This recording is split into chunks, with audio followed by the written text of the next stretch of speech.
तो हेलो दोस्तों, संस्कृत भाषा के इस भाग में हम संस्कृत भाषा की वर्णमाला को समझेंगे। तो आज का टॉपिक भी है संस्कृत की वर्णमाला। संस्कृत भाषा की वर्णमाला एवं हिंदी भाषा की वर्णमाला बहुत ज़्यादा अंतर देखने को नहीं मिलता है।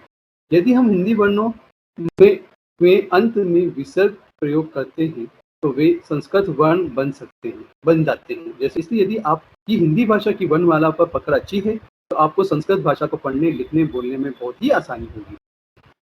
तो यूँ कह सकते हैं कि संस्कृत भाषा जो कि एक प्रमुख भाषा है, जिसे देवनागरी लिपि में लिखा जाता है। दूसरी भाषा की तरह संस्कृत के पास भी अपनी एक वर्णमाला है, जिसे हम संस्कृत वर्णमाला के नाम से भी जानते हैं। संस्कृत भाषा विश्व की सबसे प्राचीन भाषा है। इसका साहित्य विश्व में प्रसिद्ध है। इस भाषा को वैज्ञानिकता इसकी सबसे बड़ी विशेषता है। आज की जो पढ़ने वाले हैं, स्वर्ण संस्कृत वर्णमाला।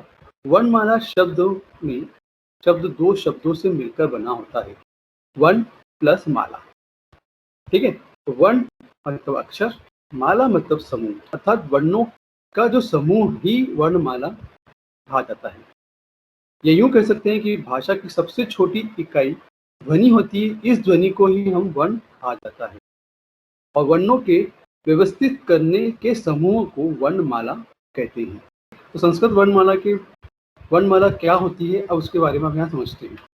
संस्कृत वर्णमाला को हम 3 पार्ट में डिवाइड करते हैं। संस्कृत वर्णमाला डिवाइडेड इनटू 3 टाइप्स। फर्स्ट है स्वर, व्यंजन, अयोगवाह। स्वर मतलब अच भी बोलते हैं, व्यंजन मतलब हल भी बोलते हैं और अयोगवाह को अयोगवाह ही बोलेंगे। स्वर कितने होते हैं? 13 होते हैं। व्यंजन 33 होंगे और अयोगवाह में 4 होते हैं। अगर हम इन सबका टोटल करते हैं तो टोटल कितने वर्ण होते हैं? 50 वर्ण होते हैं और उनको अलग अलग 3 पार्ट में डिवाइड किया। स्वर 13 है, 13 वर्ण है, यहाँ पे व्यंजन में 33 और अयोगवाह में 4।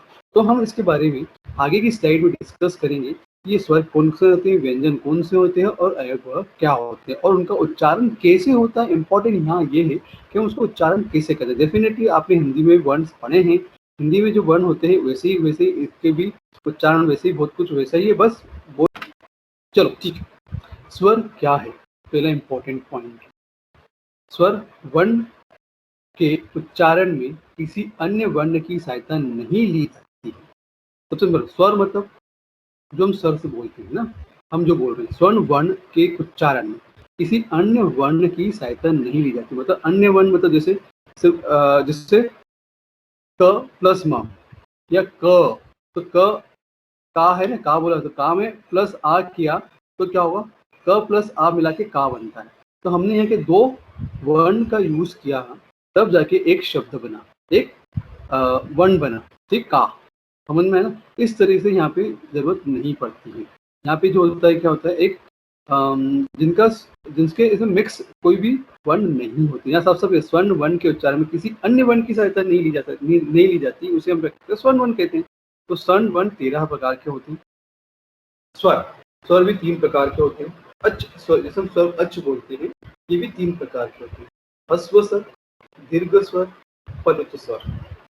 ठीक है, तो पलुट स्वर में जो ह्रस्व स्वर जो है शॉर्ट वॉवेल है, जहाँ पे इसका एक लिमिटेशंस होता है, बोलने के तरीके में लिमिटेशंस होती है। यहाँ पे हम इसकी सीमित मात्रा होती है, सीमित दायरे में हमको मतलब ये बोला स्लो वे में बोला जाता है। जैसे ह्रस्व स्वर के अंतर्गत जो आने वाले वर्ण आते हैं, अ, ई, उ, री और ल। देखा जाए तो ये 4 ही होने चाहिए थे, अ, आ, ई, री, ल। पर ल क्या एक नया शब्द है, जब हम पहले संस्कृत में बोल चुके हैं।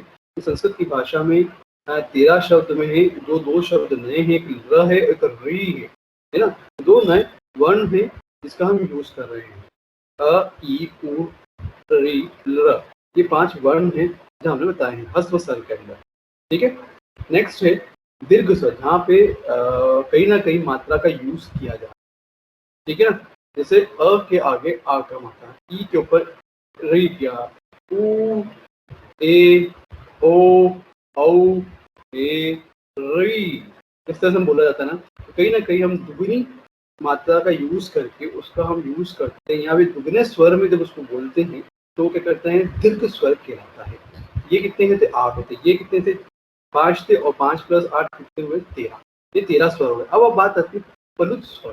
तो पलुत स्वर होता क्या है? अब जब हम ये कह चुके हैं कि ये 13 स्वर में से हमने 5 को ऑलरेडी क्या हस्त स्वर बता दिया, 8 स्वर हमने 8 जो थे वो दीर्घ स्वर बता दिए, 8 वर्ण जो थे वो दीर्घ स्वर बता दिए। तो अब तो कोई स्वर बचा ही नहीं, कोई वर्ण बचा ही नहीं स्वर में से, तो ठीक है ना। तब भी एक स्वर ऐसा होता है जिसका हम कहीं ना कहीं यूज करते हैं और बहुत लंबे टाइम तक उसे खींचते हैं। जैसे अगर हम कई बार तपस्या करने बैठते हैं तो कई बार हम क्या करते हैं, जैसे सिंपल सा एक शब्द लिखता हूँ मैं, ओम, है ना। अब जब हम तपस्या करेगा तो फिर ओम, तो ये जो ओ के आगे एक और जो मात्रा है, तीसरी मात्रा लगाई जा रही है ना, इसे हम क्या कहते हैं, फलित स्वर। ठीक है, इससे हम समझ सकते हैं कि ये क्या है, फलित स्वर है। हम जब मात्रा को जब लंबे स्वर में उसे खींचते हैं उसे क्या कहते हैं, फलित स्वर कहते हैं। तो 3 प्रकार के स्वर हैं, ह्रस्व स्वर, दीर्घ स्वर, फलित स्वर। The short, long and protected vowel, these are called the vowels. यहाँ समझ में आ गया होगा कि स्वर क्या होते हैं। ठीक है,